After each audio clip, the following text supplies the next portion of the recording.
दो गच्छन्ति तामसा। तो ये 750 करोड़ रुपया बाहुबली पे लग गया।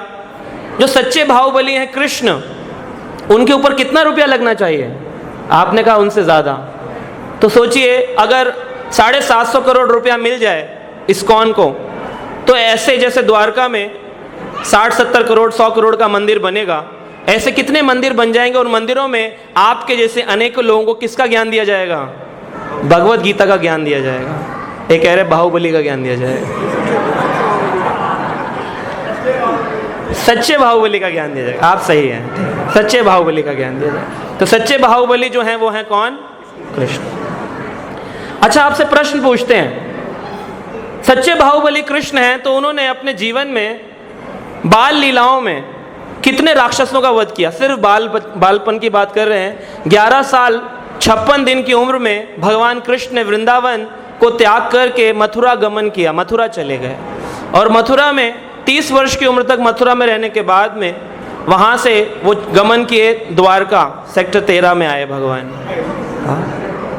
तो द्वारका आ गए भगवान और 125 वर्ष की लीलाएं की भगवान ने द्वारका में। तो अब प्रश्न ये है कि 11 वर्ष की उम्र तक भगवान ने कितने राक्षसों का वध किया? कितने राक्षसों का वध किया भगवान ने 11 वर्ष की उम्र तक? अभी देखें आपको सच्चे बाहुबली का कितना ज्ञान है। कितने राक्षसों का वध किया? हाँ जी, हमको कुछ नहीं पता। 18, ठीक है। कोई कह रहा 12, 18, 20 और कोई और फिगर बोली लगाइए। 13, सेक्टर 13 में 13, 13 तुझको अर्पण। और हाँ, रोज मारते थे। प्रभु जी कह रहे नित्यम, जैसे हम नित्यम भागवत सेवा करते हैं, लीला करते थे, नित्यम लीला। लेकिन जो प्रमुख असुरों का वध किया भगवान ने, उनकी फिगर है 17 राक्षसों का वध किया भगवान कृष्ण ने। और 3 राक्षसों का बलराम ने, जो प्रमुख थे, जैसे प्रलंबासुर। तो भगवान के जो प्रमुख राक्षसों का वध किया है, उन राक्षसों के नाम गिनते हैं एक बार। प्रमुख राक्षस कौन से हैं? कटप्पा तो सबको याद है, हाँ, भूल गए? कटप्पा याद है? कटप्पा है ना विलन का नाम? क्या नाम है? कटप्पा ही है। वो तो बेचारा कटा हुआ अप्पा है, मतलब पापा को काट दिया, कटप्पा। लेकिन सच्चाई में कौन है असली विलन? तो भगवान की सेवा में विलन भी वो होते हैं जो भगवान की तरह शक्तिशाली हैं। तभी तो भगवान उनके साथ लीला करते हैं। हमारे जैसे के साथ में एक दिन एक व्यक्ति पूछ रहा था, प्रभु जी कंस ने द्वेष करके भगवान को प्राप्त किया, शिशुपाल ने द्वेष करके, तो क्या हम द्वेष करके प्राप्त नहीं कर सकते? तो मैंने उनको कहा कभी ट्राई भी मत करना, बहुत ही मुश्किल मार्ग है। श्रील प्रभुपाद जी की कृपा से ये सरल मार्ग मिल गया है कि हरे कृष्णा जप करो और भगवत धाम चले जाओ। वो बहुत कठिन मार्ग है भगवान से द्वेष करना। रात दिन बेचैन होकर के भगवान का स्मरण करना पड़ता है भगवान का, और उसके लिए अपार शक्ति संचार करनी पड़ती है। एक छोटे मोटे हमारे जैसे लोगों को तो भगवान मारने के लिए भी नहीं आएंगे। हमें तो एक डेंगू का मच्छर ही मार देता है, हमें मारने के लिए कृष्ण की आवश्यकता नहीं है। हम तो भौतिक संसार में फंसे हुए हैं। सो इट्स बेटर कि हम, ये अच्छा रहेगा कि हम भगवान कृष्ण की लीलाओं में इतना डूब जाएं कि भगवान से प्रेम उत्पन्न हो जाए। तो भगवान ने जिन 17 राक्षसों का, असुरों का वध किया, उसमें से प्रमुख राक्षस किसी को याद है?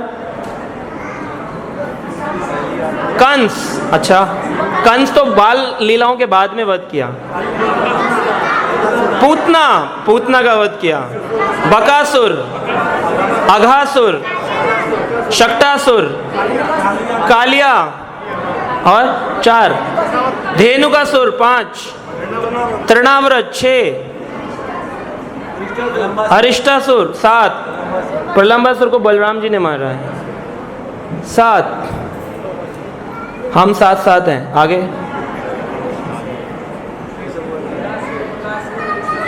व्योमासुर, अघासुर, व्योमासुर, वृत्रासुर, बकासुर, पूतना, चांडूर, शल, तोशल, मुष्टिक। तो बहुत सारे भगवान ने अनेकों का वध किया। अग्निदैत्य का वध किया, अग्निपान किया। तो इसलिए कहते हैं वासुदेवं सुतं देवं कंस चारुणमर्दनम देवकी परमानंदे कृष्णम वंदे जगद्गुरु। तो ऐसे जगत के गुरु कौन है? कृष्ण, जो कि चैत्य गुरु के रूप में हमारे हृदय में वास करते हैं। और उनकी इतनी अपार शक्ति है, एक बाहुबली ने एक सांड को पकड़ लिया तो उसका चर्चा सब जगह हुआ, लेकिन भगवान कृष्ण ने बालपन में ही 11 वर्ष की आयु में ही जब अक्रूर जी उनको वृंदावन से लेकर के मथुरा आते हैं तो कंस के पास में एक विशाल हाथी था जिसका नाम था ग्वालियापीड़, और उस हाथी के अंदर सहस्त्र हाथियों को मारने की क्षमता थी। 1000 हाथी को अकेला हाथी पछाड़ सकता था, और उस हाथी को भी मदमस्त करके मदिरा पान करा करके भगवान कृष्ण के पास में छोड़ा गया। जैसे ही भगवान कृष्ण ने मथुरा में प्रवेश किया, कंस चाहता नहीं था कि कृष्ण बचें, तो असुर की प्रवृत्ति यही है कि वो भगवान को मार देना चाहता है ना। कंस क्या चाहता था? कृष्ण। सारे असुर क्या चाहते थे? कृष्ण। और इस भौतिक संसार के लोग भी क्या कहते हैं? भगवान नाम की कोई वस्तु नहीं है, कृष्ण नाम के कोई भगवान नहीं हुए, वो तो एक पुरुष थे, पांव में तीर लगा था और वो मर गए। लेकिन वो जानते नहीं हैं जनम करम च मे दिव्यम एवं यवेति तत्वतः त्याक्तम देहम पुनर्जन्मम नेति मामेति सुअर्जुनः। हे अर्जुन, मेरे जन्म और कर्म को जो व्यक्ति जान जाएगा वो इस भौतिक संसार में दोबारा प्रवेश, लेकिन जानते नहीं है ना।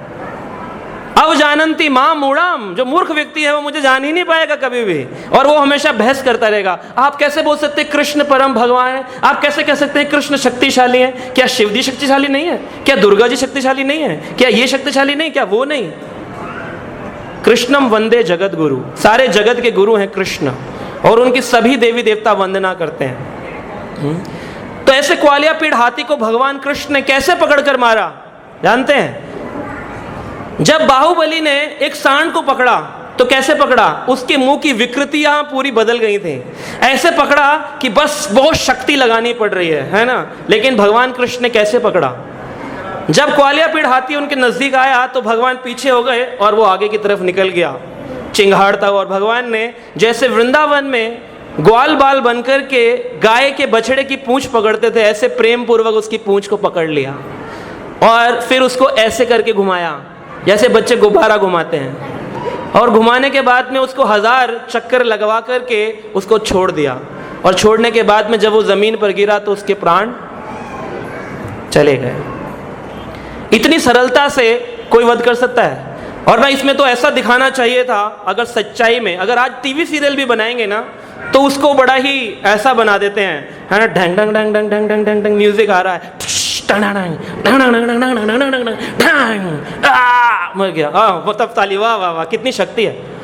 श्रील प्रभुपाद जब विदेश पहुंचे और प्रभुपाद ने कहा कृष्ण इस पूरी जगत को उठाने वाले, कृष्णम वंदम जगत गुरु, सारे जगत के भगवान एक ही हैं, ब्रह्मांड नायक कृष्ण उस पूरी पृथ्वी को धारण करते हैं। ऐसा जब प्रभुपाद जी ने कहा, और उनके एक भक्त कुछ पेंटिंग किया करते थे, तो आप भगवत गीता में देखेंगे कुछ पेंटिंग्स हैं। रशियन भक्तों ने, अंग्रेजी भक्तों ने, लंदन के भक्तों ने, अमेरिका के भक्तों ने पेंटिंग किया। तो प्रभुपाद जी जो बताते थे उसी भाव से वो पेंटिंग करते। तो उन्होंने कहा कि कृष्ण वो हैं जो कि सारे ब्रह्मांड को अपने धारण करते हैं अपने ऊपर। अभी उनको ऐसा लगा जैसे हरक्यूलियस का पिक्चर होता है, उन्होंने वही देखा था। उन्होंने ऐसा एक बॉडी बिल्डर बनाया, उसके ऊपर ऐसे पृथ्वी पकड़ाई, नीचे लिखा कृष्णा। अभी प्रभुपाद जी के पास आया, प्रभुपाद पिक्चर रेडी है। प्रभुपाद जी ने देखा, व्हाट इज दिस, कृष्णा इतने मस्कुलर नहीं है। तो उन्होंने कहा अगर मस्कुलर नहीं है तो पृथ्वी को कैसे धारण करते हैं?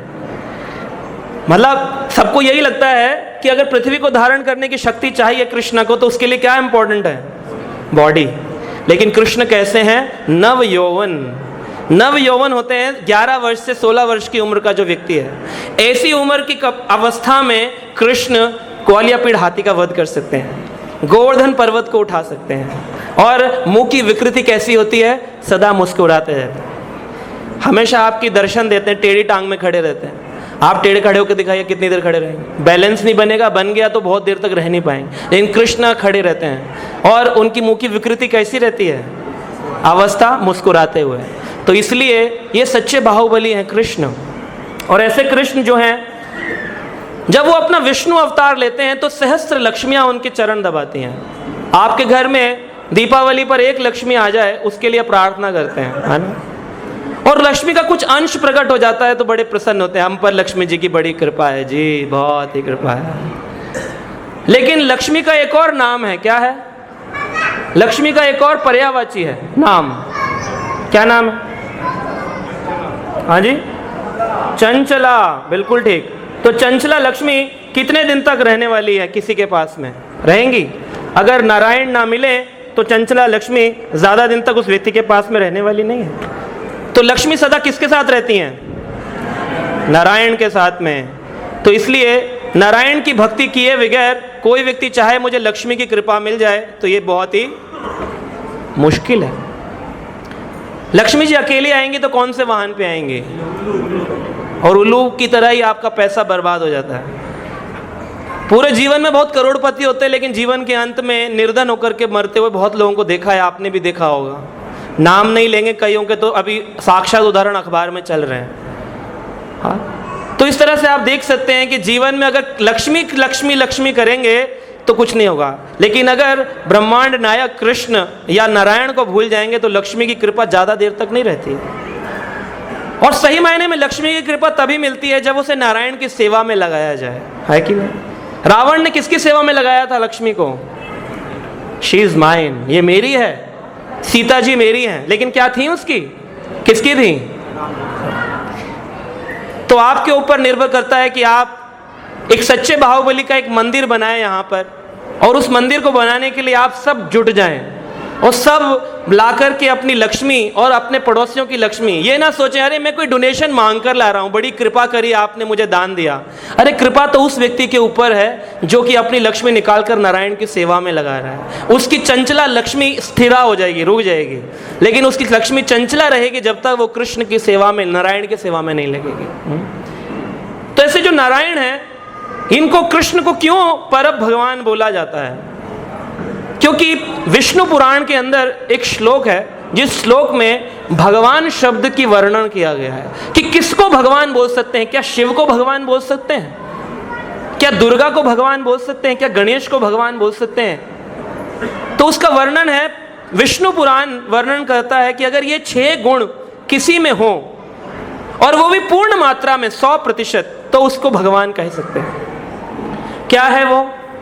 ऐश्वर्यस्य समग्रस्य वीरस्य यशस्य श्रेयः और ज्ञान वैराग्य। 6 चीजें अगर किसी में हो तो भगवान कहलाता है। कौन कौन सी 6? उनके अंदर क्या होना चाहिए? ऐश्वर्य होना चाहिए। इतना पैसा हो कि किसी के पास में ना हो। आपके पास में अगर 100 रुपए हो और आप 50 रुपए दान दे दें तो कितने बचे? हाँ जी, लेकिन भगवान आपको निरंतर दे रहे हैं, उनके पास कमी पड़ी? आपके पूर्वज भी मांगते थे, आप भी मांगते हो और आने वाली जनता भी मांगेगी, लेकिन उनके पास कमी होती है? कभी नहीं। इसका मतलब वो पूर्ण इदम है, भगवान पूर्ण है, और उनकी पूर्णता यही है कि कितना भी दे दें लेकिन वो 1 रुपया भी खत्म नहीं होता है। किसी ने पूछा अगर भगवान ऊपर रहते हैं और वो कण कण में भी विराजमान है तो ऊपर रहते हैं कि नीचे रहते हैं? मैंने कहा भगवान 100 रुपए का नोट है, उसमें से 10 भी निकल जाएं तो 100 रहते हैं, 100 भी निकल जाएं तो 100 रहते हैं, और ऊपर भी रहते हैं और कण कण में भी रहते हैं। निकल जाए कितना भी लेकिन उतने के उतने रहते हैं। हरि अनंत, हरि कथा अनंत, अनंत अवतार लेने के बाद भी भगवान कभी खाली नहीं होते। ओहो मेरे 2 अवतार हो गए, बड़ी एनर्जी लॉस हो रही है, जरा ग्लूकोन डी पिला दो मुझे। ऐसा नहीं है भगवान।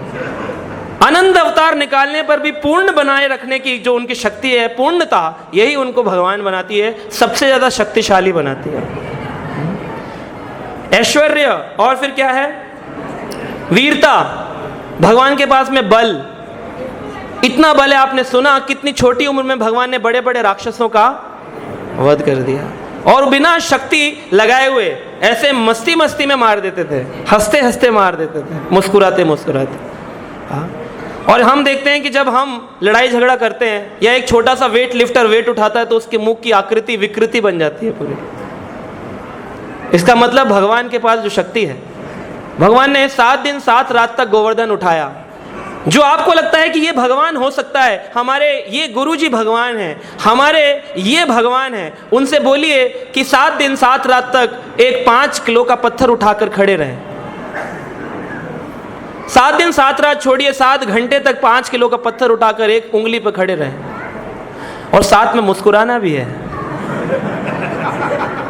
टांग भी टेढ़ी रखनी है, और उंगली स्पर्श नहीं होनी चाहिए, क्योंकि भगवान ने नाखून के ऊपर गिरिधारा है, नख ऊपर गिरिधारी हो है, नाखून में इतनी शक्ति है। तो ये सच्चे बाहुबली कौन है? उस बाहुबली को छोड़कर, उसकी वंदना छोड़कर लोग लगे पड़े हैं टिकट कर। क्या करें, बच्चे मानते नहीं मानते तो उनको सिखाओ, उनको शिक्षा दो, उनके सामने कृष्ण पुस्तक खोल दो। श्रील प्रभुपाद जी की एक पुस्तक है कृष्णा, जिसमें प्रभुपाद जी ने श्रीमद् भागवतम के 10वें स्कंद के 90 अध्यायों को पूरा वर्णन किया है, और इतनी सुंदर लीलाएं कि आपके बच्चे भी सुनेंगे, आपके जो घर में भक्त नहीं है वो सुनेंगे, उनका मन प्रफुल्लित हो जाएगा कि ये है भगवान। अभी तक हम कहाँ चक्रों में घूम रहे थे। कई लोगों को लगता है इस्कॉन वाले ही कृष्ण को भगवान बोलते हैं, भगवान है नहीं वो, ये इनका मत है, ये हमारा मत नहीं है।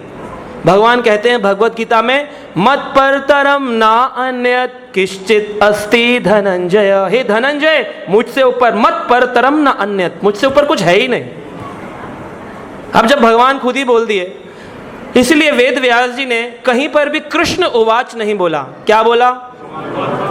ताकि लोग ये ना पूछे भगवान कृष्ण है कि कृष्ण भगवान है। बोले दोनों चीजों का उत्तर दे दिया, भगवान उवाच। क्योंकि कौन बोल रहा है भगवान उवाच? कौन बोल रहा था? गीता। और ऐसे मूर्ख हैं जो कहते हैं महाभारत कभी हुआ ही नहीं। कहते हैं 1 अरब से अधिक जनता कैसे छोटे से कुरुक्षेत्र में समा सकती है। ये भगवान की विशाल जो सोच है वो लोग समझ नहीं पाते अपनी छोटी बुद्धि से। तो भगवान के पास में अनेक सुंदरता है, इतने सुंदर हैं कि वो मदन मोहन कहलाते हैं। उन्होंने मोह कर लिया है किसको? मदन को, कामदेव को इतना मोहित कर लिया कि उनका नाम मदन मोहन पड़ गया, है ना। और उनकी सुंदरता ऐसी है कि आज भी 5000 साल बाद लोग उनको देखने के लिए, 5000 साल पहले प्रकट हुए थे, वैसे तो हमेशा ही प्रकट हैं, लेकिन 5000 साल पहले द्वापर युग के अंत में भगवान अपनी लीला करने के लिए साक्षात प्रकट हुए। और आज भी 5000 साल बाद भी 2017 में लोग उनका दर्शन करने द्वारका मंदिर में आते हैं, इसीलिए आप लोग आ रहे हैं यहाँ पर। लेकिन ये बाहुबली 1, 2, 3, 4 उस कितनी तो चलेगी? 10, 15। उसके बाद जो पहली वाली आई थी उसका जो हीरो था वो मर चुका होगा और उसको कोई याद नहीं करेगा। इसलिए अपने समय का सदुपयोग कर कर ऐसे बाहुबली की पिक्चर देखिए, ऐसे बाहुबली की कथा सुनिए, ऐसे बाहुबली का स्मरण करिए जो आपको एक तो भगवत धाम ले जा सकता है और जीते जी आपको प्रसन्न बना सकता है। तो इसलिए अपने समय का सदुपयोग करना है। कहते हैं, वर्णन है, यस्तु नारायणं देवा ब्रह्म रुद्रादि देवतो समत्वेनैव विकसते सा पाषाण्डी भवेत् ध्रुवम्। चैतन्य चरितामृत में वर्णन है, यस्तु नारायणं देवा, एक ही देव है, कौन? नारायण। यस्तु नारायणं देवा ब्रह्म रुद्र आदि देवतम। जो कोई ये सोचता है कि नारायण ब्रह्म विष्णु महेश, 3 हमने पढ़ा है, ब्रह्म विष्णु महेश। जो व्यक्ति ये बोलता है ब्रह्म रुद्र आदि देवतम, ये इनके समान है, समत्वेन एव विकसते, अगर कोई सोचता है ये समान है, इक्वल, कृष्ण विष्णु ब्रह्मा शिवा दुर्गा इक्वल है, किसी की भी पूजा करो आपके हाथ में है, सारे रास्ते वहीं जाते हैं। गलत। चेन्नई का रास्ता चेन्नई जाता है, बंबई का रास्ता बंबई जाता है, सारे रास्ते एक जगह नहीं जाते हैं। जिस रास्ते पे जाना चाहते हो उस रास्ते को आज ही पकड़ना पड़ेगा, और उसका टिकट क्या है? हरे कृष्णा कृष्णा कृष्णा हरे हरे, हरे राम राम राम हरे हरे। तो टिकट है हरे कृष्णा। और टिकट लेने के बाद में कई लोग रिजर्वेशन भी करवाते हैं, जनरल टिकट के बाद रिजर्वेशन। रिजर्वेशन क्या है? हमारे एक सेमिनार चलता है, डिस्कवर योर परमानेंट हैप्पीनेस, जो भी चल रहा है पीछे, तो आप उसमें अपने नाम को लिखवा सकते हैं। और उसको लिखवाने से क्या हो जाएगा कि आपको रिजर्वेशन मिल जाएगा कि हाँ, इसको लेने के बाद में मैं सही मार्ग पर, सही दिशा में मेरी ट्रेन, मेरी जर्नी, मेरी यात्रा आगे बढ़ने वाली है। तो जो व्यक्ति भगवान कृष्ण के समान सभी देवी देवताओं को समझता है, समत्वेन इव विकसतः सा पाषांडी, वो पाषांडी है मतलब फाखंडी व्यक्ति है। आप किसी को भी दिखा सकते हैं, ये देखिए आप बोलते हैं सभी देवी देवता बराबर हैं, सा पाषांडी भवेत् ध्रुवम, ये ध्रुव नीति है, ये ध्रुव बात है, पक्की बात है। इकला प्रभु कृष्ण आर सब भृत्ता, यार इच्छे नाचित साथे करे नृत्य, मेरी इच्छा से ये सभी देवी देवता नृत्य करते हैं। और ऐसे अनेकों कहानियां कथाएं हम आपको सुना सकते हैं शास्त्रों से ही, और उन शास्त्रों में बताया गया कि कृष्ण ही पर भगवान है। तो हमें समझना चाहिए कि हम नारायण को और किसी देवी देवता के समान न समझें। लेकिन अगर कोई व्यक्ति ऐसी चर्चा करता रहता है तो क्या होगा? अगर ऐसे एक ग्रंथ पढ़ता है जहां पर सभी देवी देवताओं को बराबर बताया है, तो कहते हैं मायावादी भाष्य सुन ले होइले सर्वनाश। क्या होगा? आपके ऊपर है, चॉइस इज योर्स। जो ऐसे ग्रंथ पढ़ेगा, ऐसे शास्त्र सुनेगा, मायावादी भाष्य सुने होइले सर्वनाश, उस व्यक्ति का सर्वनाश होता है। हम कहते हैं हमारे जीवन में दुख क्यों नहीं जा रहे हैं? क्योंकि अभी तक हमने कृष्ण के चरण ही नहीं पकड़े हैं। हमने सुख का शरण पकड़ा है, और सुख का अपोजिट होता है दुख, और सुख दुख की गाड़ी चलती रहेगी। जिस दिन कृष्ण का हम पकड़ लेंगे चरण, तो कृष्ण का नाम है आनंद, और उस दिन हमारे जीवन में ऐसा आनंद आएगा जिसका कोई विपरीत शब्द है ही नहीं। आनंद प्राप्त होने के बाद में कभी आनंद घटता नहीं। और ऐसे जो भगवान कृष्ण हैं, जिस स्थान में रहते हैं वहां पर हजारों हजारों लक्ष्मियां उनकी सेवा में लगी हैं, हजारों हजारों लक्ष्मियां। जानते हैं आप भगवान का घर कैसा है? कई लोग सोचते हैं मरने के बाद में मेरी आत्मा भगवान में जाके विलीन हो जाएगी। ये 3 प्रकार के रास्ते हैं, ब्रह्मेति भगवान, परमात्मेति भगवान इति शब्द थे। अगर कोई ये सोचता है कि मरने के बाद मेरी आत्मा भगवान में विलीन हो जाएगी, तो वो व्यक्ति मायावादी है। कई देखे लोग जप करते हैं, पूछो क्यों करते हो? बोले मोक्ष मिलेगा। मोक्ष के लिए जप नहीं करना चाहिए। जो व्यक्ति मोक्ष पाने के लिए जप कर रहा है, इस संसार के दुखों से भागने के लिए जप कर रहा है, वो व्यक्ति ब्रह्म ज्योति में लीन हो जाएगा। बस ब्रह्म ज्योति में लीन। और ब्रह्म ज्योति कहाँ से निकल रही है? भगवान के शरीर से निकल रही है। और उसके बाद में परमात्मा का नाम आता है। तो वहाँ पर बड़े बड़े योगी ध्यान करके भगवान का ध्यान करते हैं, और फिर वो परमात्मा तक चले जाते हैं। लेकिन भगवान तक वही जा सकता है जो भगवान का नाम स्मरण करता है, ये जानते हुए कि कृष्ण से पढ़कर और कोई नहीं। तो उनका धाम तो पता होना चाहिए। वहां जाके हम करेंगे क्या? कौन सा शरीर मिलेगा? जी मरता है तो नरक जाने के लिए नरक का शरीर मिलता है, यहाँ का शरीर यहीं जल जाता है। तो इस शरीर को छोड़ने के बाद कौन सा शरीर मिलेगा जिससे भगवान के धाम जाएंगे? कौन सा शरीर मिलेगा? कौन सा शरीर मिलेगा? हाँ जी,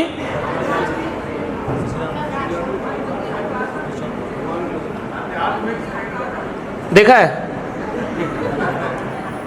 आध्यात्मिक शरीर मिलेगा।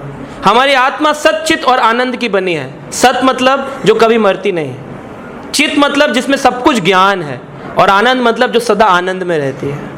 और ये सच्चित आनंद आत्मा जिस स्वरूप की बनी है, सच्चित आनंद, जिसके भगवान है सच्चित आनंद, उसी के अंश है आत्मा।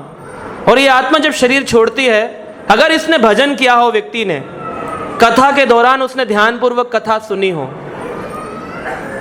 तो ऐसे व्यक्ति को भगवत धाम जाने के लिए दिव्य शरीर मिलता है। दिव्य शरीर ऐसा होता है कि जैसे ये मेरा दिव्य शरीर है, तलवार से काटोगे क्या होगा? अगर ये दिव्य शरीर है तो क्या होगा? तलवार पार हो जाएगी, कटेगा नहीं। लेकिन अगर ये भौतिक शरीर है, तलवार काटेंगे तो क्या होगा?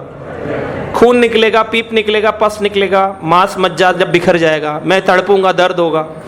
लेकिन सच्चिदानंद शरीर मिलने के बाद में ऐसा कुछ नहीं होता। अच्छा, वहां जाकर के पत्नी परिवार नहीं रहता क्या? हाँ जी, पत्नी परिवार बच्चे होते नहीं होते हैं? नहीं है, सब अकेले अकेले मजे ले रहे हैं।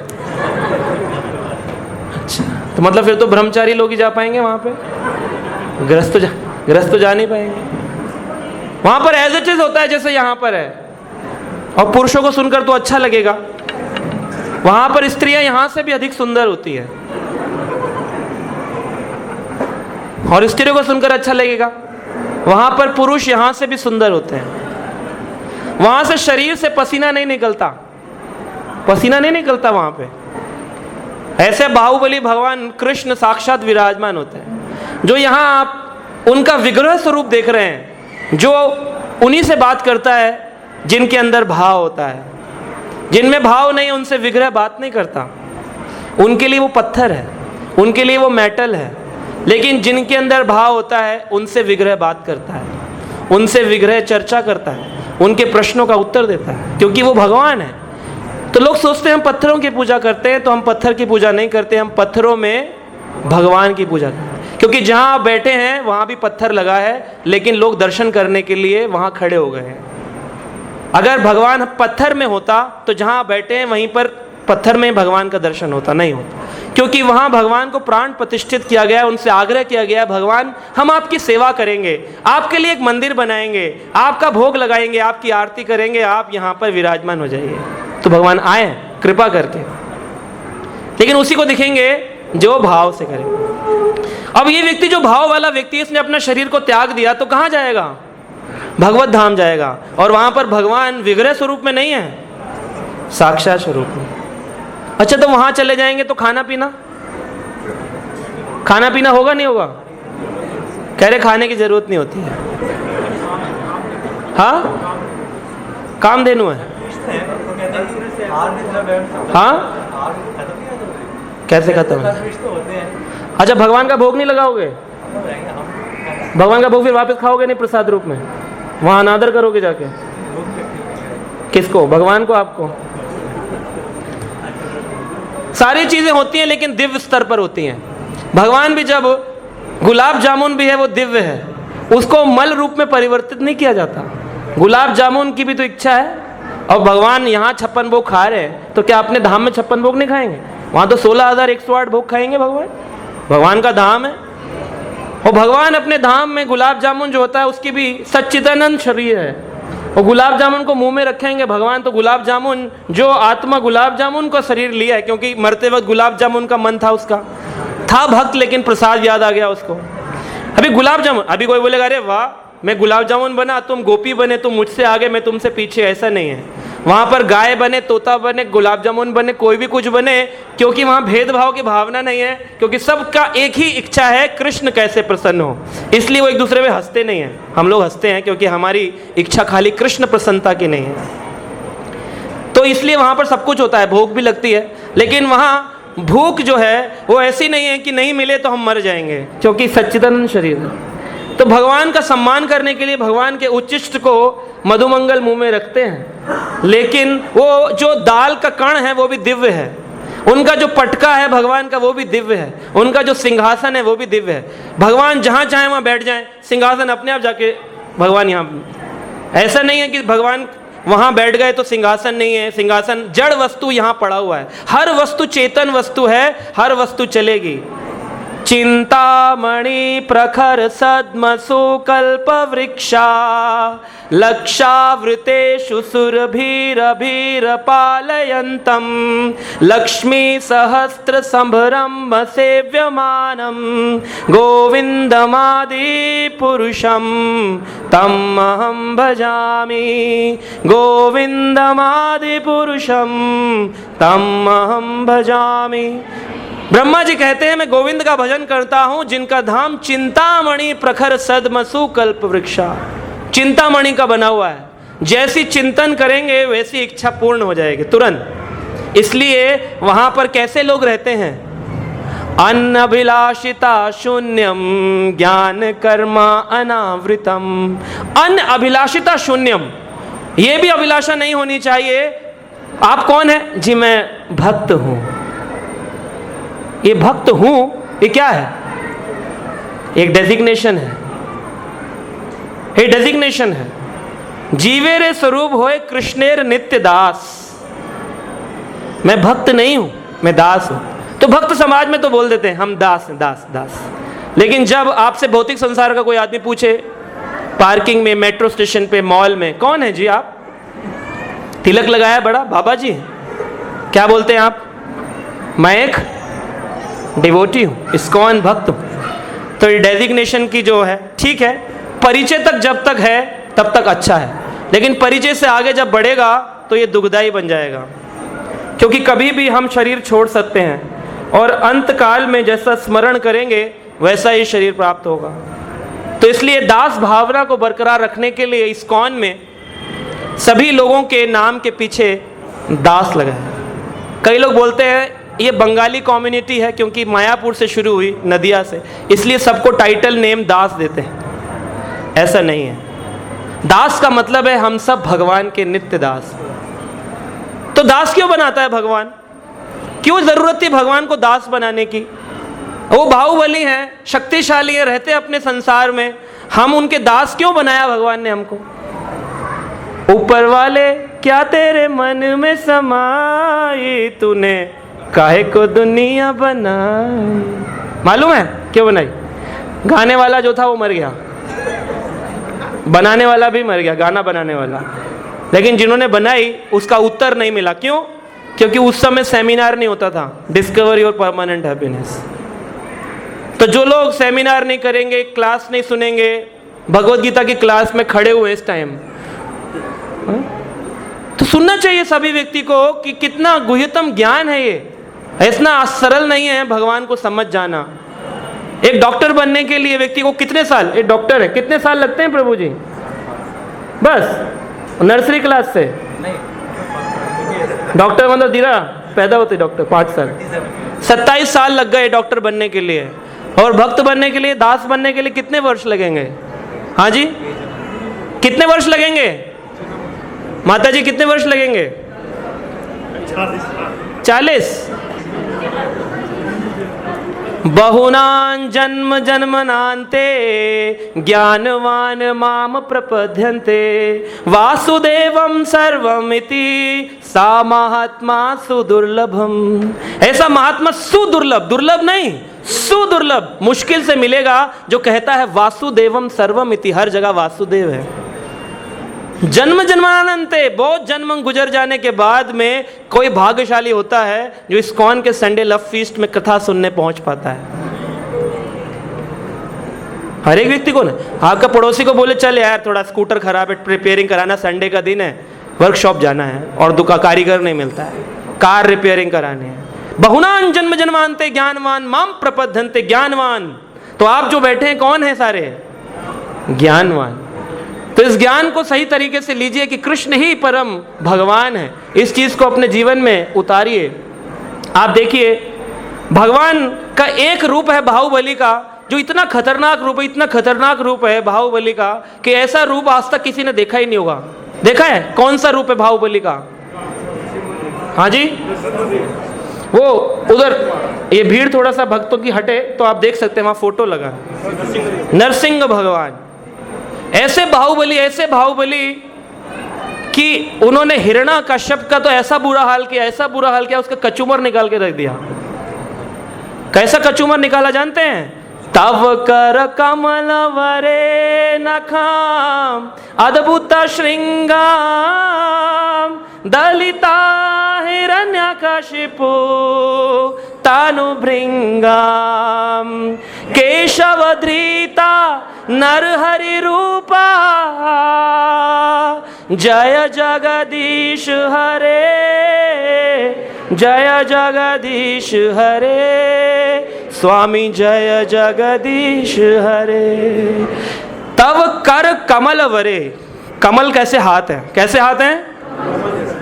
इतने नव यौवन कमल जैसे, लेकिन बन क्या जाते हैं? तव कर कमल वरे नखम, नाखून ऐसे निकल गए, अद्भुत श्रृंगम, देखने में इतना सुंदर श्रृंगार। ओह, आप कभी माताएं नेल लगाती है ना नकली वाले, वो खाना खाते में आलू के साथ चिपक के निकल जाता है। लेकिन जो नरसिंह भगवान के नाखून हैं वो ऐसे हैं कि वो कोमल शरीर में से निकल के आ गए। और हिरण्याकश्यपों की अनेकों सेनाएं उनके ऊपर टूट पड़ी, लेकिन भगवान उनको फूंक मार करके उड़ा देते थे। बाहुबली कर सकता है ऐसा? करेगा तो स्पेशल इफेक्ट्स में कर सकता है, लेकिन भगवान रियलिटी में कर रहे हैं। फूंक मारते थे तो करोड़ों करोड़ों की सेना गिर जाती थी जाकर के। और ऐसे भगवान ने जब हिरण्याकश्यपु को पकड़ा, जिसने 10,000 साल तक ब्रह्मा जी से मांगा कि मैं इतना शक्तिशाली बन जाऊं कि ना सुबह मरूं, ना शाम को मरूं, ना दोपहर को मरूं, ना रात में मरूं, ना इंसान से मरूं, ना जानवर से मरूं, ना बाहर मरूं, ना अंदर मरूं, ना 12 महीने से कभी ना मरूं, ना अस्त्र से मरूं, ना शस्त्र से मरूं। कितना भी प्लान कर लिया, लेकिन क्या हुआ? मरा नहीं मरा। कैसे मरा? उस कोमल शरीर से नाखून निकला है, तव कर कमल वरे नखम अद्भुत श्रृंगम दलिता, दलिया जैसा बना दिया भगवान ने। दलिता दलिया नहीं, इसका मतलब दलिता मतलब पीस दिया उस। दलिता हिरण्यकशिपु तनु भृंगम, भृंगम मतलब होता है वो ततैया जो छोटी सी उड़ती रहती है, पीले रंग की, कभी कभी काटती है तो थोड़ा सा वो दर्द होता है, वो तनु भृंगम। उसको कैसे मार सकता है एक आदमी अगर शक्तिशाली हो? तो ऐसे मार देगा मस। ऐसे भगवान ने 10,000 साल तपस्या करने वाले हिरण्यकश्यप को मार दिया। और कैसे मारा? ना घर के अंदर मारा, ना बाहर मारा, दहलीज पे मारा, न सुबह मारा, न शाम को मारा, संध्या को मारा, न अस्त्र से, न शस्त्र से, नाखून से मारा, न 12 महीने में से कभी नहीं मारा। पुरुषोत्तम मास बना दिया, अधिक मास, और उसमें मार दिया। हाँ? और 13वां महीना इंट्रोड्यूस कर दिया भगवान ने, ले तेरे लिए एक और महीना अभी बता, सिक्योरिटी कर अपनी। कितने सिक्योरिटी गार्ड लगाओ, मार दिया। मारने के बाद में क्या किया? पहली सर्जरी करी है भगवान ने, पहली सर्जरी ना, सर्जरी करने के बाद में नहीं, यहां से नहीं फाड़ा, पेट से। जब पेट से फाड़ा तो यहां पर क्या रहती है? आते रहती है, इंटेस्टाइन। अभी भगवान को सब इतना घबरा गए थे, जैसे मैं लेक्चर देने आया, प्रवचन देने, तो भक्त क्या करते हैं? माला देते हैं। ये भगवान से सब घबरा गए। शिव जी, ब्रह्मा जी, लक्ष्मी जी सभी आ गए देखने के लिए, लेकिन सब भगवान के बाहुबली रूप को देख करके क्या हो गए थे? थर थर कांप रहे थे। इतनी हिम्मत नहीं हुई कि माला पहनाते भगवान को। अभी भगवान को माला ना पहनाए तो क्या होगा? अपराध होगा। भगवान ने कहा कोई बात नहीं, डोंट वरी, चैंट हरी, मैं खुद ही माला पहन लेता हूं। भगवान ने, नरसिंह भगवान ने खुद ही हिरण्यकश्यप के पेट से उसकी आंतें बाहर निकाली खींच करके, और अपने गले में धारण कर लिया। खुद ही अपना क्या बना लिया? माला बना लिया। माला बनाने के बाद में भगवान ने उसके पेट के अंदर थोड़ी सी, क्या कहते हैं उसको, खोजा भी नहीं करी, जैसे सीबीआई वाले करते हैं। अभी अस्थियां उसकी बाहर निकल चुकी हैं, अंतड़ियां बाहर निकल चुकी हैं। अभी क्या ढूंढ रहे हैं भगवान? भगवान उसकी खोजा भी नहीं कर रहे थे, ऐसे ऐसे ऐसे। फिर थोड़ा सा खून निकालते थे, पी जाते थे, और फिर थोड़ा थोड़ा खोदते थे। मर चुका है, अब क्या खोद रहे हैं भगवान? क्या ढूंढ रहे हैं भगवान? क्या ढूंढ रहे? हाँ, बुराई तो थी, ढूंढ क्या रहे थे भगवान? भगवान ये ढूंढ रहे थे। भगवान कहते हैं अर्जुन को कि हे अर्जुन, ये जो शरीर है इसको दुरुपयोग मत करो, क्योंकि इसके अंदर मैं बैठा हूं। शरीर एक मंदिर है कि नहीं है? और इस मंदिर के अंदर मुर्गा, मछली डाल रहे लोग। मंदिर के सामने भी कोई मटन शॉप आपने नहीं देखा होगा, लेकिन एक मंदिर रूपी शरीर जिसमें स्वयं परमात्मा विराजमान है, उसमें लोग डालते रहते हैं, सोचते ये हमारा शरीर है। तुम्हारा नहीं है ये। अगर तुम्हारा है तो तुम्हारे इच्छा होने पर भी ये मृत क्यों हो जाता है? तुम्हारा है क्या? तुम्हारा है तो ये बीमार क्यों होता है? कोई चाहता है मैं बीमार हूं? तो भगवान ने कहा कि अर्जुन, हृदय देशे अर्जुन तिष्ठति, भ्राम्यम सर्वभूतानाम हृदय देशे अर्जुन तिष्ठति। अर्जुन, मैं तुम्हारे हृदय देश में हूं, और यंत्र आरूढ़ी माया, इस माया रूपी शरीर पे आरूढ़ होकर मैं क्या करता हूं? तुम्हें विभिन्न विभिन्न योनियों में घुमा रहा हूं। तो ये मेरा जो शरीर था, जो मेरे लिए बनाया था, मेरी सेवा के लिए मैंने तुमको दिया था, तुमने क्या किया उसको? उसके अंदर काम, क्रोध, लोभ, मोह, मद, मत्सर्य को बिठा दिया। और इतने मुझसे क्रोधी हो गए, इतने मेरे विरोधी हो गए विष्णु के, कि तुमने मेरे भक्त प्रहलाद पर भी वार करना शुरू कर दिया। इस बात का गुस्सा था। भगवान ढूंढ रहे थे कि इसका मद, अहंकार कहाँ छुपा हुआ है, ये मेरे शरीर में इसने कहाँ से, कोई बच ना जाए। अब इसकी सर्जरी ऐसी करूं कि जीवन मुक्त हो जाए, क्योंकि जन्म लिया है प्रहलाद ने उनके घर में। जिस घर में एक प्रहलाद जैसा भक्त होगा, 30 सप्त भी उसकी 21 पीढ़ियां तर जाती हैं। तो उनके हिरण्यकश्यप तो पिता थे। अभी भगवत धाम जाने के लिए प्यूरिफिकेशन होना चाहिए, और उसने तो किया नहीं। जप करके, 4 नियम पालन करके, दीक्षा लेके, हरि नाम करके, गीता पढ़ के। तो भगवान ने कहा इसका शुद्धिकरण कौन करेगा? मैं करूंगा। भगवान उसका एक एक काम, क्रोध को आप देखेंगे, फोटोग्राफ है इधर, भगवान का चित्र है। भगवान उनके पेट में से ढूंढ रहे, निकाल रहे हैं कि एक एक काम, क्रोध, लोभ, मोह, मत्सर निकाल दूं। मैं जहां बैठने की जगह, इसने किस किस को बिठा रखा है उसके अंदर। तो हमारे अंत में, जब हमारा शरीर का अंत होगा, अगर हम इन्हीं अनर्थों को बिठा के रखेंगे, तो भगवान ढूंढेंगे क्या क्या बिठाया था, क्या तेरे मन में समाई, तूने काहे को दुनिया बनाई। हम अपना घर काहे को बनाते हैं? किसके लिए बनाते हैं? हाँ जी अजय प्रभु, आपने अपना घर द्वारका में बनाया, किसके लिए बनाया? भगवान के लिए बनाया है? रहते तो आप उसमें, अपने लिए बनाते हैं। सच तो बोलो, अपने लिए बनाते हैं हम अपना घर। अपने घर में नौकर नौकरानी क्यों रखते हैं? अपने लिए, अपने सुख के लिए। तो भगवान ने अपने दास क्यों बनाए आत्माएं? अपने लिए। जिस दिन आपका दास, आपका घर में काम करने वाला कहेगा तू जो है ना मेरा सेवक है, मैं मालिक हूं, अभी काम वाली बाई आएगी कहेगी कि अभी बहुत हो गया, अभी टीवी वीवी मैं देखूंगी, आप लोग काम करो घर में, तनख्वाह मैं लूंगी। कितने दिन रखेंगे उसको? हाँ, एक दिन भी नहीं रखेंगे, तुरंत निकाल देंगे। ऐसे ही भगवान ने हमको उस जगत से निकाल दिया। क्यों निकाल दिया? क्योंकि हमारी इच्छा थी, भगवान हम भी मालिक बनना चाहते हैं। भगवान बोले मेरे जगत में तो मैं ही मालिक हूँ, तुम्हें बनना है तो एक छोटा जगत है, भौतिक जगत, वहाँ मालिक बनो, घर के मालिक, फैक्ट्री के मालिक, पत्नी के मालिक, परिवार के मालिक, और सब मालिक बन गए, छोटे छोटे मालिक। किसी से पूछो आप कौन है? मैं फैक्ट्री मालिक। ये घर किसका है? हम मकान मालिक हम हैं। सारे मालिक है ना। लेकिन वो कह रहा है साईं बाबा इतने लेटेस्ट बाबा, सबका मालिक एक है बोलते हैं लोग, उन्हीं को भगवान बना दिए। सबका मालिक एक कौन है? कृष्णस्तु भगवान स्वयं। स्वयं भगवान कृष्ण इस संसार के मालिक हैं। तो ऐसे मालिक को प्राप्त करने का रास्ता क्या है? आप देखिए, इतना घबरा गए थे देवी देवता कि यहां तक उनकी पत्नी, अभी पत्नी के साथ तो ऐसा होता है, कितना भी क्रोध करके ऑफिस में आया आदमी, घर में वो शांति रहता है। बहुत लड़ाई झगड़ा कर रहा हो कोई आदमी रोड पर और पत्नी आ जाए बोले जी चुप करिए ना, तुरंत वो चुप हो जाता है। बड़े बड़े राजा रानी के तिरछी निगाह से गिर जाते हैं आके के। लेकिन यहाँ पर पत्नी कौन है नारायण की? लक्ष्मी जी आ गई हैं। और लक्ष्मी जी क्या कहती हैं सुनिए।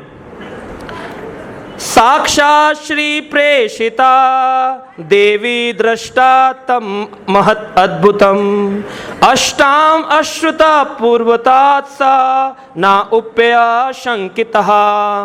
वहां पर उपस्थित भयभीत सारे देवताओं ने लक्ष्मी जी से प्रार्थना की भगवान के समक्ष जाइए, किंतु उन्होंने भी भगवान का ऐसा अद्भुत तथा असामान्य रूप कभी नहीं देखा था, अतः वे उनके पास नहीं जा सकी। वो भी नहीं जा सकी। इतना बाहुबली रूप दिखा दिया भगवान ने कि अच्छे अच्छे लोग उनके पास नहीं जा रहे थे। और बाहुबली रूप में, इतने शक्तिशाली रूप में भगवान के पास जो कोई जा सकता है तो कौन जा सकता है? क्योंकि भक्त जो होता है वो अभय होता है, निडर होता है, उसके मन में कोई डर नहीं होता। और निडरता के कारण वो भगवान के समक्ष चले गए। भगवान ने उनको गोदी में उठाया और टांग पे बिठा लिया, मारा नहीं। सब डर रहे थे हमें भी एक आध पंच मार दिया तो क्या होगा, लेकिन प्रहलाद के मन में कोई डर नहीं था।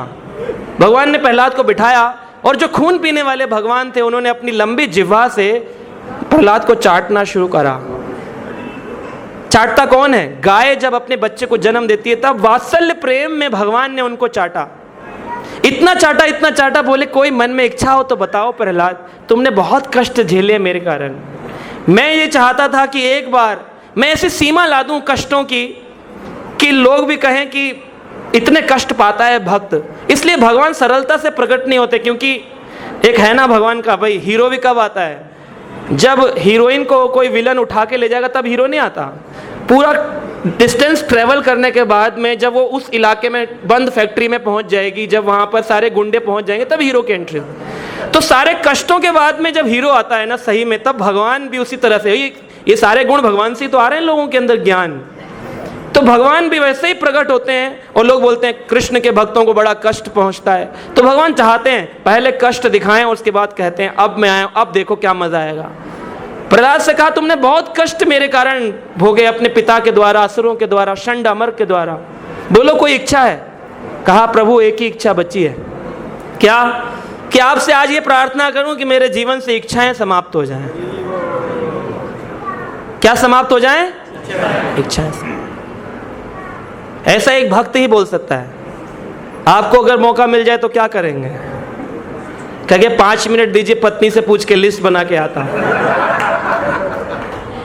हाँ, तुरंत दे सकते हैं? बहुत मुश्किल है। तो इसके ऊपर हमें समझना चाहिए। वैसे तो समय हो गया है, अगर आप चाहेंगे तो मैं कुछ और चर्चा कर सकता हूं। तो हरि बोल बोल कर बताइए आप चाहते हैं नहीं चाहते?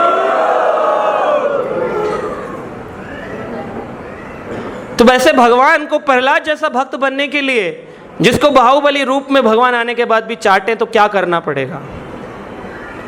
तो प्रहलाद महाराज ने एक ज्ञान प्रदान किया, इसको करने से आप प्रहलाद जैसे भक्त बन सकते हैं। तो उन्होंने कहा, श्रवणम कीर्तनम विष्णु स्मरणम पाद सेवनम अर्चनम वंदनम दास्यम साख्यम आत्मनिवेदनम इति पुंसार्पितो विष्णु भक्तिश्च नवलक्षणा क्रियते भगवती अध्याय तन्मय अधितम उत्तमम। उन्होंने कहा, शुद्ध भक्ति के ये 9 विधि तुम्हें मैं बता रहा हूं। ये 9 विधियां शुद्ध भक्ति की हैं। अगर प्रहलाद जैसा भक्त बनना है कि कृष्ण जो बाहुबली रूप में सभी 33 करोड़ देवी देवता घबराते हैं, वो प्रहलाद को चाटते हैं, ऐसा रूप, ऐसी भक्ति प्राप्त करने के लिए 9 विधि का पालन करना है। श्रील प्रभुपाद कहते हैं 9 विधि नहीं कर सकते तो कम से कम 1 विधि को पूर्णता से करो तो भगवान प्रसन्न होते हैं। तो 9 विधियां हैं कौन सी?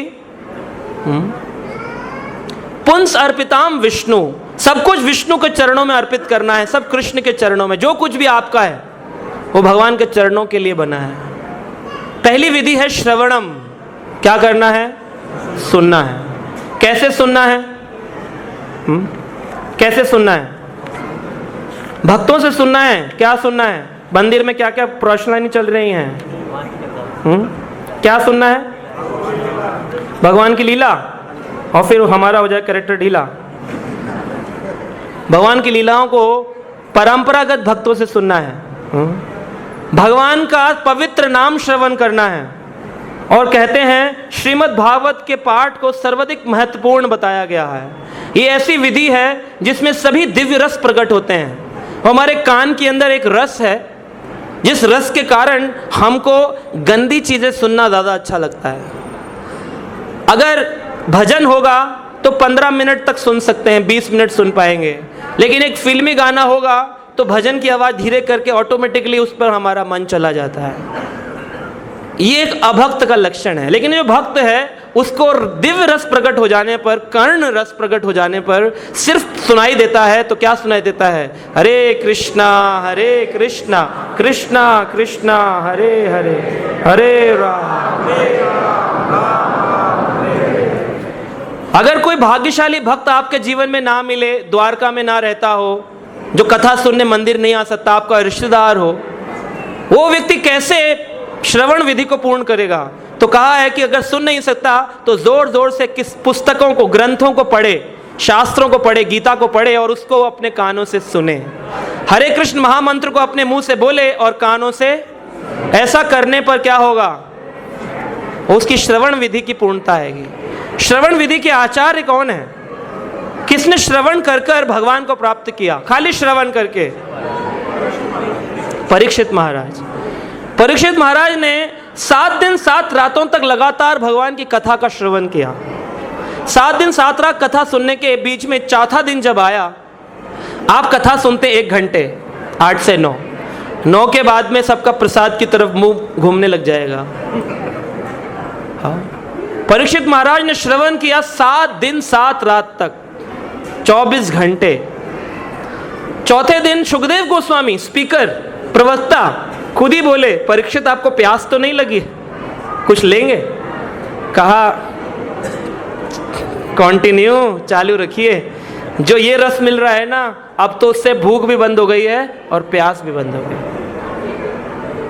कोई भूख प्यास की अभिलाषाएं समाप्त हो जाती हैं अगर उस व्यक्ति को सही रूप में श्रवण करता हो। अगर वो व्यक्ति तो श्रवण विधि के आचार्य बन जाते हैं परीक्षित महाराज, जिन्होंने 7 दिन 7 रात में ही किसको प्राप्त कर लिया?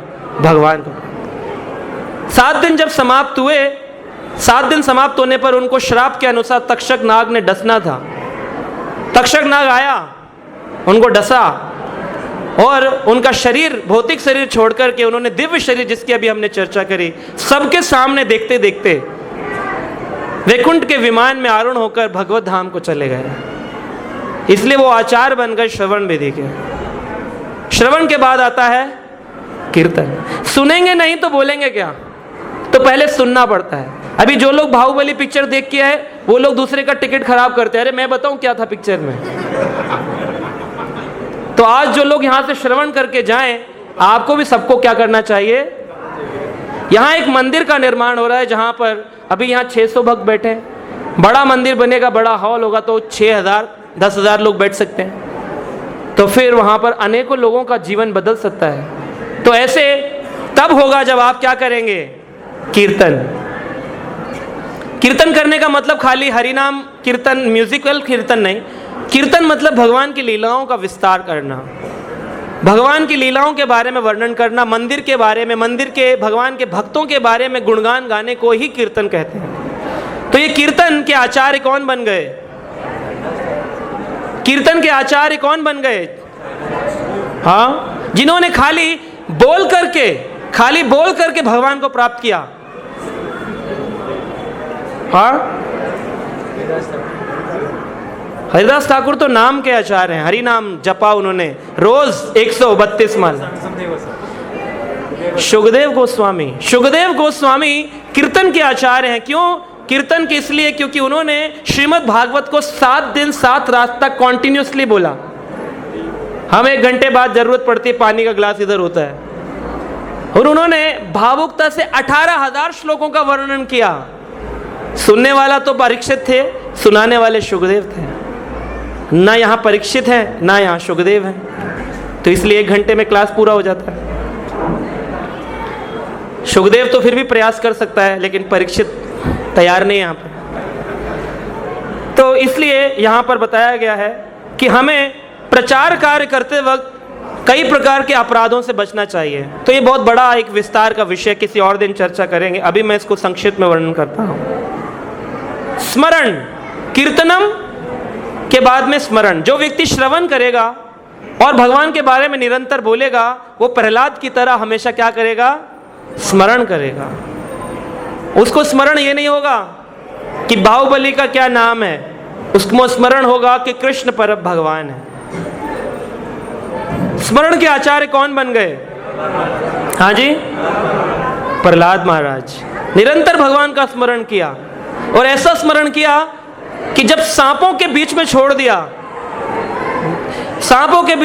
दिया तो नीले नीले खतरनाक सांपों को देख करके कि प्रहलाद महाराज क्या बोलते थे, अरे श्याम सुंदर, आप कितना सुंदर कंठ है आपका।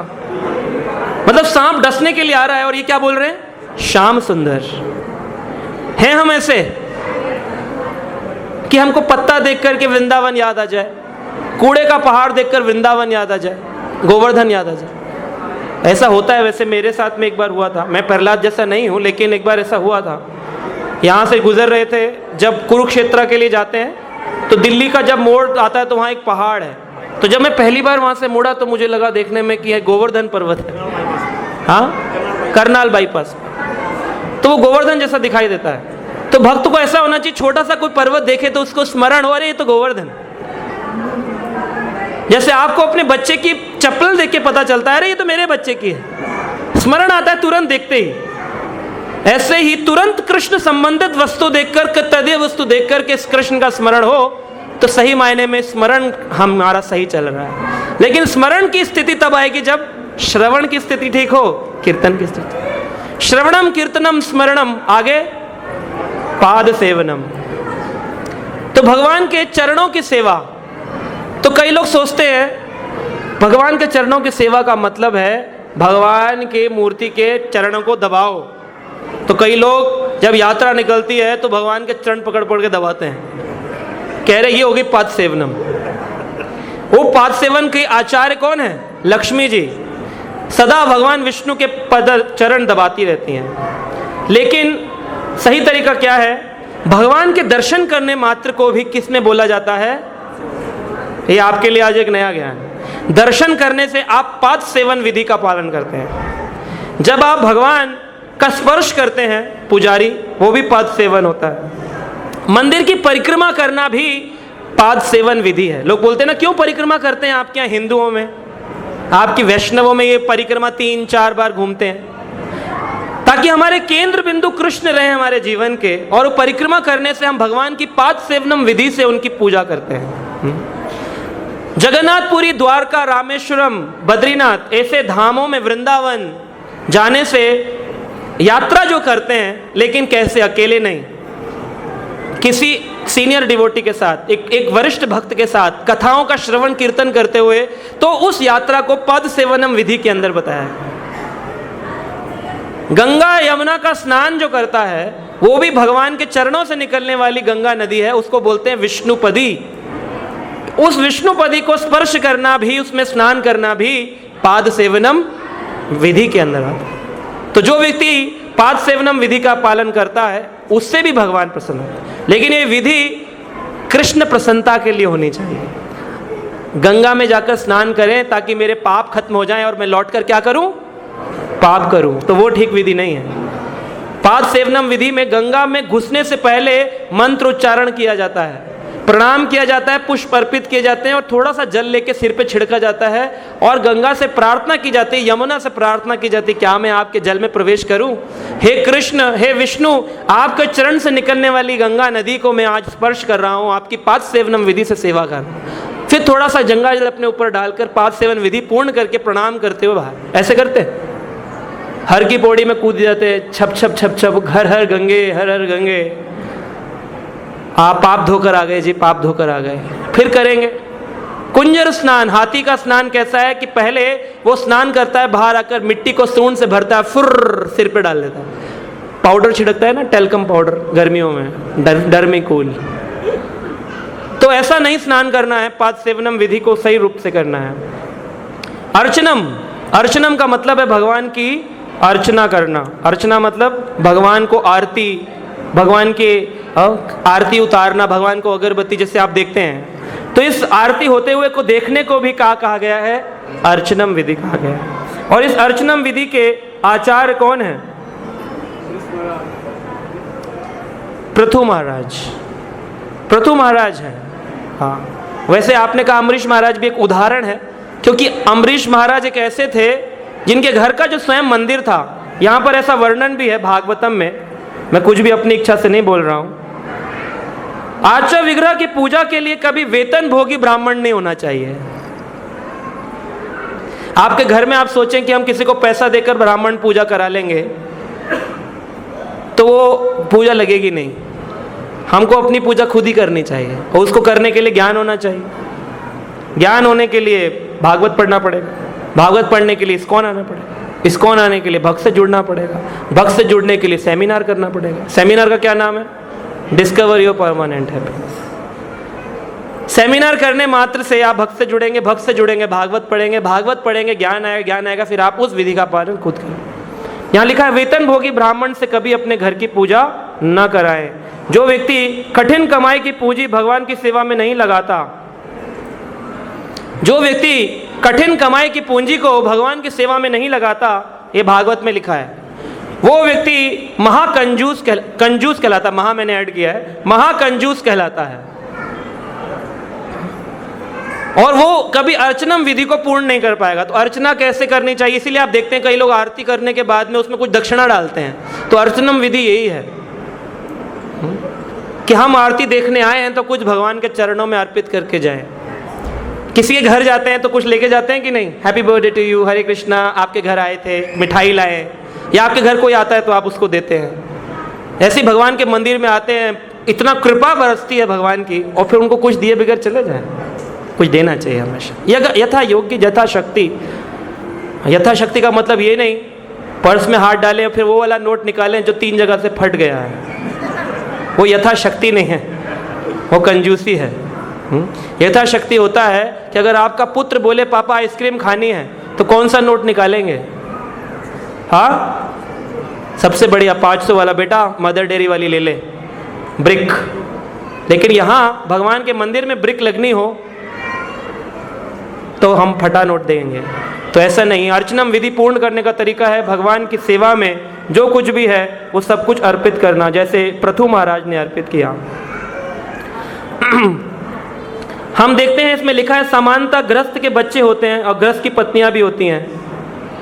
तो ऐसे ग्रस्त भक्तों को अपने घरों में विग्रह पूजा जरूर करनी चाहिए। विग्रह पूजा मतलब घर में भगवान कृष्ण का फोटो लगाएं, जो खाएं भोग लगाएं और अपने घर में अगरबत्ती आरती जरूर करें। गृहस्थ की शुद्धि का तरीका है अर्चनम विधि। अर्चनम करने के अंदर कई प्रकार के अपराध हैं, अगर मैं उसका चर्चा करूंगा तो बहुत रात हो जाएगी। फिर भी कुछ 5-3 इसमें तो 64 प्रकार के अपराधों का वर्णन है। मैं आपको 2-3 अपराध बताता हूं। कभी भी भगवान के मंदिर में आने से पहले व्यक्ति ने कंबल या ऐसा नहीं ओढ़ा हो। इसीलिए आप देखेंगे हमारे पुजारी जो होते हैं वो कैसे आरती करते हैं, ऊपर कुर्ता भी नहीं पहनते, सर्दी का दिन में भी ऐसे ही रहते हैं। तो ये एक अपराध होता है कि हम कंबल ओढ़कर भगवान की सेवा कर रहे हैं या स्वेटर पहन के कर रहे हैं। एटलीस्ट वूलन कपड़े हटा सकते हैं। भगवान का मंत्र उच्चारण किए बगैर भगवान की उपासना करना, अगरबत्ती तो घुमा रहे हैं लेकिन गले पे ध्यान है, दुकान में है, कितना गल्ला चढ़ गया आज मेरा। अर्चनम करने साथ मुंह में से कुछ उच्चारण होना चाहिए। हे कृष्ण करुणा सिंधु दीन बंधु जगतपते गोपेश गोपिका कांत राधा कांत नमस्तुते, कुछ उच्चारण होना चाहिए। तो एक आध प्रेयर किसी भक्त की कृपा से या पुस्तक से याद करिए। कुछ नहीं बोल सकते हैं तो इतना बोलिए, हरे कृष्णा कृष्ण कृष्ण हरे हरे, हरे राम राम राम हरे हरे। खाने के बाद में ऐसी स्थिति ना हो कि भगवान के अर्चन करते वक्त व्यक्ति को बार बार वॉशरूम जाना पड़े। अर्चन विधि के बीच में अर्चन को छोड़ना भी अपराध है। तो ऐसे 64 प्रकार के अपराधों का वर्णन है। आप विस्तार से भागवत पुस्तक खरीद करके ग्रंथ को पढ़ सकते हैं। और यहाँ पर कई प्रकार की चीज़ों का वर्णन है कि हम मानसिक रूप से भी भगवान की पूजा कर सकते हैं। एक ब्राह्मण ने मानसिक रूप से, दक्षिण भारत के ब्राह्मण ने मानसिक रूप से भगवान को खीर बना करके अर्पित करी। भागवत का कथा है। और जब खीर बनाकर अर्पित करी, उनका मन था आज मैं मानसिक, गरीब थे, किसी से पूछा कैसे भगवान की सेवा करूं, घर में ना मेटल रखने की मेरे पास धन है, ना अर्चन विधि करने के लिए मेरे पास पैसे हैं। कहा मन से भगवान की सेवा करो। तो मानसिक रूप में उन्होंने भगवान को अर्चनम किया, स्नानम किया, ध्यान किया, वस्त्र पहनाए और उनके लिए भोग बनाया। और भोग बनाने के बाद जब दूध लेकर के आए, खीर बनाई थी, कहा अरे ये तो बहुत गर्म है, सामने कुछ भी नहीं है, मानसिक रूप से चल रहा है। कहा जरा टेस्ट कर लूँ मन में, ध्यान में। उन्होंने अपनी उंगली डाली तो क्या देखते हैं, उनकी ध्यान समाधि टूट गई और उनकी उंगली पर छाले पड़ गए साक्षात रूप में। क्योंकि उनके जो ध्यान था वो इतना ज़्यादा गहरा हो गया था भगवान के चरणों में कि वो मानसिक रूप से भगवान उनकी सेवा स्वीकार कर रहे थे। तो कभी आप यात्रा में हैं, कहीं हैं, तो हाँ मानसिक रूप से भी भगवान की सेवा आप कर सकते। ये नहीं कह सकते मैं यात्रा में था इसलिए मेरी, या ट्रैवलिंग कर रहा था, मैं बाहर था, ऑफिस में था, कार में आते आते भी, मेट्रो में आते आते भी स्मरण कर कर भगवान की मानसिक रूप से अर्चनम विधि कर सकते हैं। अर्चनम के बाद में क्या आता है, वंदनम। वंदनम के आचार्य कौन है? अक्रूर जी। अक्रूर जी जो हैं उन्होंने वंदना करी है भगवान की। तो भगवान की वंदना करने में भी कई प्रकार के अपराध हैं। वंदना कैसे करते हैं? जब हम मंदिर में आते हैं तो मंदिर में भगवान का विग्रह जब खुला हो तो उसमें पीठ करके बैठ जाना, बैक करके बैठ जाना, ये एक अपराध है। अपना शरीर ढके हुए बिना नमस्कार करना, मतलब कि निक्कर पहनकर आ गया कोई व्यक्ति और प्रणाम कर रहा है भगवान के आगे, आप ये नहीं कह रहे निक्कर मत पहनिए, आप धोती पहनिए। हाँ। और अंचल विग्रह के बाईं ओर से प्रणाम करें। तो कई लोग पूछते हैं आपके इस्कॉन में बाईं से क्यों प्रणाम करते हैं? क्योंकि ऐसा शास्त्र विधि है। यहाँ बाईं ओर से, लेफ्ट साइड से प्रणाम करें। भगवान के अंचल विग्रह का बहुत निकट जाना भी अपराध है। उसी को जाना चाहिए जो ब्राह्मण हो, भगवान का इस्कॉन का ऑथराइज्ड ब्राह्मण। एक हाथ से नमस्कार करना, एक हाथ में बच्चे को उठा रखा है और ऐसे जैसे सल्यूट मारते हैं ना, ऐसे, ये गलत है। या तो मत करो, बच्चे को नीचे रख दो या किसी को दे दो, या पुस्तक है, बैग है, उसको रख दो, दोनों हाथ से प्रणाम करना चाहिए भगवान। तो ये वंदनम विधि के अपराध भी बहुत सारे वर्णन है। दास्यम, दास्यम में आचार्य हैं हनुमान जी। और हनुमान जी ने दास भावना से ही कृष्ण और राम को प्रसन्न किया। इतना प्रसन्न किया कि आपने कभी नहीं देखा होगा कि हनुमान जी और भगवान राम ग्रुप फोटो खिंचा रहे हैं, देखा कभी? बोले प्रभु जी भगवान राम चिरंजीवी बनाया है, आप तो त्रेता युग के बाद चले गए, एक ग्रुप फोटो हो जाए, आपके साथ 13,000 साल सेवा करिए। सदा कहाँ रहते हैं? क्यों रहते हैं चरणों में? कभी बच्चा आपका पाँव छूता है तो आपका हाथ तुरंत उसके सिर पे जाता है, खुश रहो बेटा, कृष्णस्तु, कृष्णेर मतिरस्तु। हमें क्या बोलना चाहिए भक्तों को आशीर्वाद देने के लिए? कृष्णेर मतिरस्तु। क्या बोलना चाहिए? खुश रहो नहीं बोलना चाहिए। वो खुश रहेगा तो फिर बाद में दुखी भी रहेगा, क्योंकि खुश का पर्यायवाची दुख है। तो बोलना चाहिए कृष्णेर मतिरस्तु, तुम्हारी मति कृष्ण में हो जाए, कृष्णेर मतिरस्तु। और इस तरह से वो बच्चे को आशीर्वाद देते हैं तुरंत, और बच्चा जैसे ही खड़ा हो जाता है तो हमारा हाथ भी पीछे। तो हनुमान ने कहा कि मैं ऐसी स्थिति में चाहता हूं जहां सदा आपके चरणों में रहूं, ताकि आपका हाथ सदा मेरे, है ना। उसके बाद में साख्यम, सखा भाव में भगवान की पूजा करना। कौन है?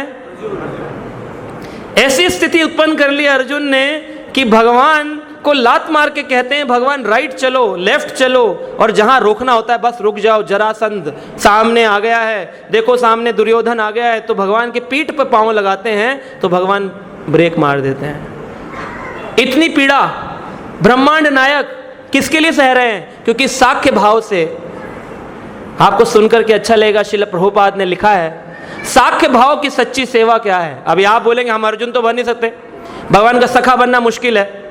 जो व्यक्ति भगवान कृष्ण के ज्ञान का प्रचार करता है, इस गीता के ज्ञान को दूसरों को बताता है, आप अपने ऑफिस में जाएं, अपनी सोसाइटी में जाएं और बोले सेमिनार करवाइए, DYPH कराइए, भगवान के दान दीजिए मंदिर बनाने के लिए।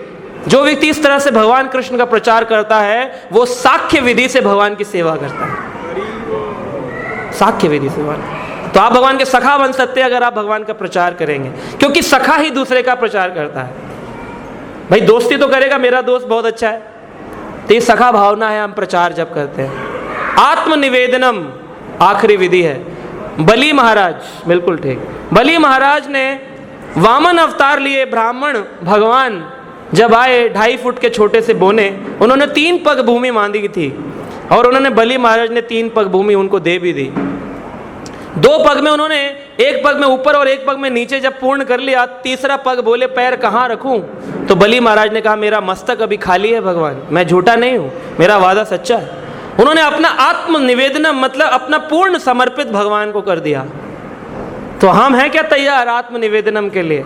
दंडवत प्रणाम नहीं होता हमसे, आत्मनिवेदनम क्या करेंगे? आत्मा का निवेदन भगवान को, आत्मा का स्वरूप है जीवेरे स्वरूप होए कृष्णेर नित्य दास।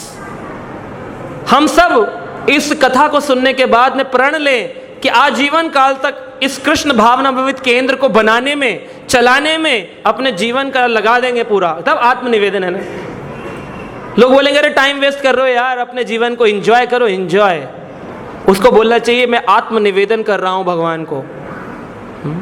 तो ऐसे वेस्ट नहीं है। आत्मनिवेदन किया बलि महाराज ने, तो बलि महाराज का नाम 7 चिरंजीवियों में आता है। 7 बड़े चिरंजीवी जो आज तक जीवित हैं, जानते कौन कौन है? हनुमान जी, विभीषण, जिन्होंने अपना भाई का त्याग कर दिया विभीषण ने कृष्ण राम को प्रसन्न करने के लिए। तो कई लोग बोलते हैं अरे घर बार छोड़ करके यहाँ लगे हैं, फैमिली रिस्पॉन्सिबिलिटी तो कुछ होती है। फैमिली रिस्पॉन्सिबिलिटी तभी तक होती है जब फैमिली कृष्ण कॉन्शियस होती है। अगर कृष्ण का विरोधी है कोई तो क्या करेगा व्यक्ति? कितना समय लगाता रहेगा वहां पे। तो उनका ध्यान तो रखना है, लेकिन इतना नहीं रखना है कि कृष्ण भजन छूट जाए। हनुमान जी से पूछा गया कि हनुमान जी संसार की सबसे बड़ी विपत्ति क्या है? तो हनुमान जी ने कहा सबसे बड़ी विपत्ति सोई जा दिन सुमिरन भजन न होई। जिस दिन मेरा भगवान का स्मरण नहीं होता, भगवान का नाम जप नहीं होता, ये सबसे बड़ी विपत्ति है।